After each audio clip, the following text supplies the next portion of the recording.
Denis Jacob, sur cette adaptation éventuelle des routes et de la limitation de vitesse 80-90 km/h, ça vous semble être une bonne, moi, un bon compromis? J'ai pas d'a priori défavorable à cette mesure. On a suffisamment d'éléments en notre possession. L'accidentologie, l'état de la route, la dangerosité, les routes qui peuvent être en épingle à cheveux ou autres. On a suffisamment d'éléments en notre possession pour dire si tel ou tel endroit nécessite un ajustement à 70, 80, 90. Mais il faut prendre en compte tous les éléments de sécurité que nous avons déjà. Il y a des endroits où on sait que c'est très accidentogène, donc il faut bien évidemment réduire la vitesse par le biais d'un changement de limitation, par l'installation de radars. Et on ne peut pas, enfin moi je suis pas là pour défendre telle ou telle politique, mais on ne peut pas résumer la sécurité routière avec des radars comme étant une pompe à fric. Je pense qu'il faut...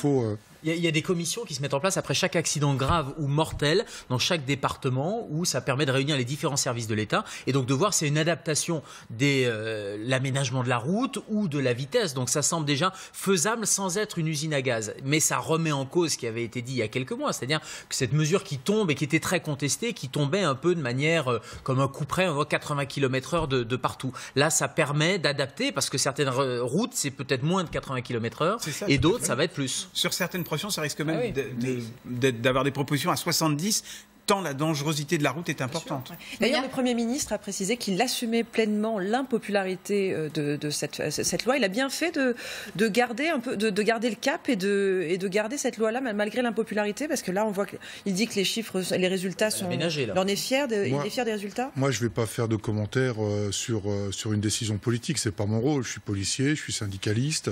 Mais en tant que citoyen... Notre boulot, c'est de faire appliquer les textes en vigueur et de faire en sorte qu'on ait le moins de morts possibles sur les routes. On est aussi là, nous, policiers, pour faire du contrôle routier, pour faire en sorte de verbaliser ce qui doit être verbalisé. Si ça peut réussir à endiguer encore, parce que c'est toujours de trop le nombre d'accidents, même si ça a baissé, ça reste toujours de trop. Si d'autres dispositions permettent de faire baisser encore mieux, tant mieux. Denis Jacob, Jérôme Rodriguez, un proche d'Éric Drouet, a été gravement blessé à l'œil ce week-end. Une enquête est en cours. On va justement l'écouter. Lui, Jérôme Rodriguez, estime avoir été victime à la fois d'une grenade de désencerclement et d'un tir de LBD. Et Laurent Nunez, numéro 2 du ministère de l'Intérieur, dit l'inverse. Et on les écoute et on en parle juste après. Je reste très prudent. Rien ne me permet d'affirmer que c'est un tir de lanceur de balles de défense. Au contraire, je peux même l'exclure au vu des informations qui nous sont remontées de la préfecture de police. Monsieur Rodriguez n'a pas été visé intuitif personnel, bien évidemment. On ne va pas dire oui, on a tiré sur Jérôme. Vaut mieux se dédouaner, vaut mieux se démarquer, c'est sûr. Maintenant, il y a les vidéos qui sont là. Il y a ma vidéo, il y a les vidéos des autres. Et moi, sur une des vidéos, on entend la déflagration de la grenade. Et 3 secondes après, on entend le POC du LBD. Sur cette affaire précisément, avant d'élargir le débat, vous avez des informations, vous ? Non, j'ai pas d'informations. Enfin, moi, je vais pas préjuger de l'enquête. Je vais ni dire que Laurent Nunez a raison, ni dire que Jérôme Rodriguez a raison. Le problème, vous savez, ça dépend. Tout dépend des témoins, tout dépend des preuves. Je rappelle quand même que la manifestation de samedi était quand même très particulière, puisque tous les porteurs de lanceurs de balles de défense devaient avoir un binôme porteur d'une caméra piéton pour filmer. Donc on a... C'était le cas ? Normalement, c'est le cas. Tous ceux, il l'a confirmé et c'était prévu comme ça. Donc, on a quand même intérêt à aller vite, il faut quand même une réponse rapide avant la prochaine manifestation. Vous savez, le temps de la justice, c'est pas le temps de l'émotion et c'est pas le temps de la nécessité de répondre à une actualité. Non, mais là, c'est pas la justice, c'est une enquête de l'IGPN, c'est une enquête administrative. Vous aurez les deux, forcément. Donc c'est plus rapide. Vous avez les deux, de toute façon. Donc tout dépendra de tout ce qu'il y a comme témoin. D'après ce que vous savez, les caméras de la place de la Bastille, elles sont suffisamment précises pour pouvoir permettre de voir assez précisément ce qui s'est passé quand on analysera ces bandes? Alors, vous avez les caméras de surveillance de la ville de Paris, ça c'est une chose, mais vous avez les caméras piétons dont on est en dotation, nous, policiers, depuis plusieurs années. C'est pas un scoop, c'est pas nouveau. Ça fait 7-8 ans qu'on a ces caméras. Et bien, ces vidéos vont être mises à la disposition de l'IGPN et puis de la justice, et puis toute la lumière sera faite sur cette affaire. Les proches de Jérôme Rodriguez précisent qu'ils ont gardé la fameuse balle de LBD qu'ils auraient mis sous scellé. Ils l'ont donnée à l'IGPN. Ils l'ont donnée à l'IGPN. Vous, selon selon votre professionnalisme, est-ce que vous pouvez dire que ce genre de blessure, est-ce que ça serait dû à une balle de LBD ou à une... Écoutez, moi, je suis pas médecin. Oui, mais vous avez l'habitude. On n'a pas vu ces blessures. Une grenade de désencerclement, il faut savoir que c'est 18 morceaux de caoutchouc qui partent dans tous les sens et que normalement, c'est pas censé être au-dessus des genoux. Hein, c'est pour vraiment tirer dans le bas des jambes.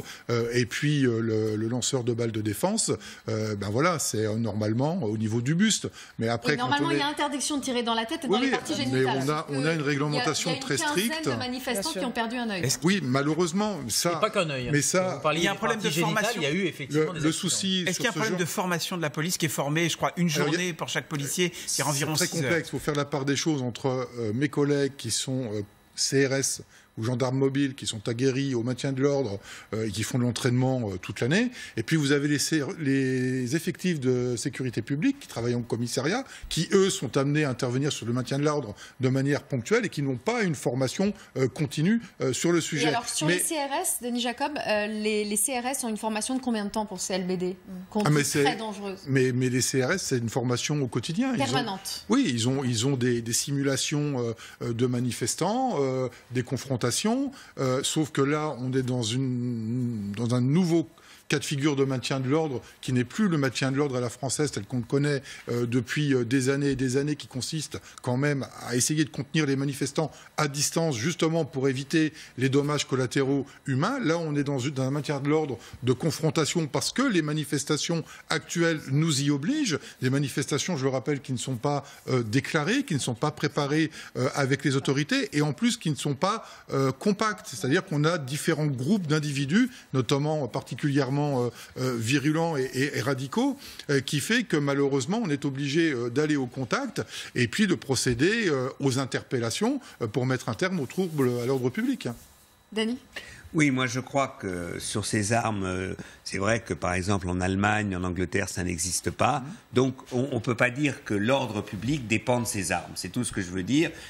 Et d'un autre côté, il faut dire que quand vous avez une manifestation, vous avez un cordon de CRS, et puis les manifestants attaquent ce cordon parce qu'ils veulent passer, c'est évident qu'ils recherchent eux aussi l'affrontement. C'est tout ce que je veux dire. C'est pas simplement les policiers qui recherchent. Effectivement, le ministère de l'Intérieur nous dit on n'a pas d'alternative à ces LBD, sauf que Dany nous dit qu'en Allemagne, les forces de l'ordre interviennent avec d'autres armes. Si vous prenez le service d'ordre, de maintien de l'ordre en Angleterre, c'est pas mieux. C'est des bâtons et on immobilise les manifestants à terre jusqu'à ce qu'ils aient une fracture pour plus qu'ils bougent. Donc, oui, puis on peut faire mal avec une matraque. Je rappelle quand même que le lanceur de balles de défense de 40 est mis en dotation des policiers parce que sinon c'est l'arme de service. Et je rappelle que le LBD 40, il est là aussi pour être utilisé dans le cadre de la légitime défense dès qu'il y a un contact avec des manifestants particulièrement virulents. Et on peut tout envisager. Si on revoit le maintien de l'ordre français, on peut revoir aussi les moyens mis à leur disposition. Mais aujourd'hui, c'est ou les gaz lacrymogènes et le lanceur de balles de défense, ou l'arme de service. Et jusqu'à preuve du contraire, oui, il y a des accidents graves, oui, il y a des victimes, mais il n'y a eu aucun mort. Et il y a des enquêtes qui sont en cours, on le rappelle. Merci à vous, merci Denis Jacob d'avoir été avec nous ce matin.